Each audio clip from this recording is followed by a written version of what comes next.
ഇനിയും കേട്ടോ, കേരള നദുവത്തുൽ മുജാഹിദീൻ ഇറക്കിയ പരിഭാഷ.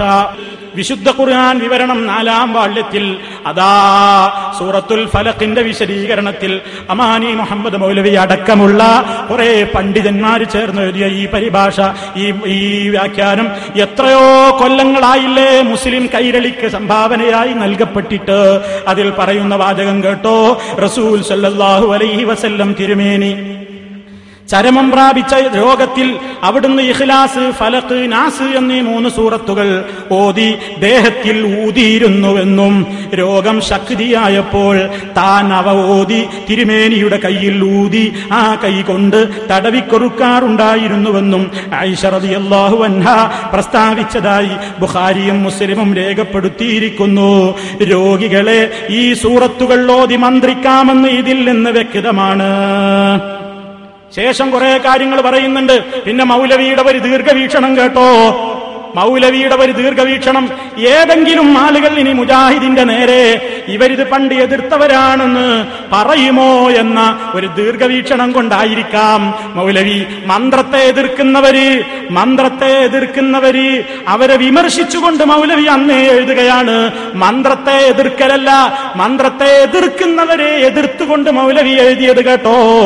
അനുവദനീയമെന്നും അനുവദനീയമല്ലാത്തതെന്നും വ്യത്യാസം കാണാതെ ഇസ്ലാമിൽ മന്ത്രത്തിന് സ്ഥാനമേ ഇല്ലെന്ന് ചിലർ പറയാറുള്ളത് ശരിയല്ല. അത് ശരിയല്ലെന്ന് ഈ ഹദീസും ഇതുപോലെയുള്ള മറ്റു പല ഹദീസുകളും സംശയത്തിനിടവില്ലാത്ത വിധം സ്പഷ്ടമാക്കുന്നു.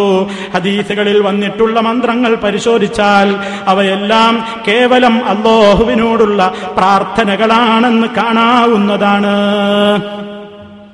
ശേഷം പിന്നെയും അതിന്റെ കുറെ വിവിധ നിയമങ്ങൾ പറയുന്നുണ്ട് സുഹൃത്തുക്കളെ. അപ്പൊ മന്ത്രത്തെ ആരാ എതിർത്തത്? നമ്മുടെ പരിഭാഷയിലില്ലേ? കുട്ടികളെ മദ്രസയിൽ പഠിപ്പിക്കുന്നുമില്ലേ? മാത്രമല്ല നമ്മുടെയൊക്കെ എല്ലാ ആളുകളുടെയും പ്രഭാഷണങ്ങളിൽ പണ്ടേ ജനങ്ങളെ പഠിപ്പിക്കാറുണ്ട്. അനുവദിക്കപ്പെട്ട മന്ത്രമുണ്ട്, നിഷിദ്ധമായ മന്ത്രമുണ്ട്. കൃത്യമായി ഇതൊക്കെ വിശദീകരിച്ചു തരാറില്ലേ? പിന്നെ ഏതെങ്കിലും ബുക്കിൽ, ഇനി KNM-ന്റെ ഏതെങ്കിലും ബുക്കിൽ ഏതെങ്കിലും ഗുളികൻ, അതല്ലെങ്കിൽ ഈ നൂല്, അല്ലെങ്കിൽ ഉറുക്ക്, നറുക്ക്, ഈ രൂപത്തിലുള്ള വാചകങ്ങൾക്കിടയിൽ വല്ല മന്ത്രവും കണ്ടാൽ അത് തെറ്റിദ്ധരിപ്പിക്കണ്ട.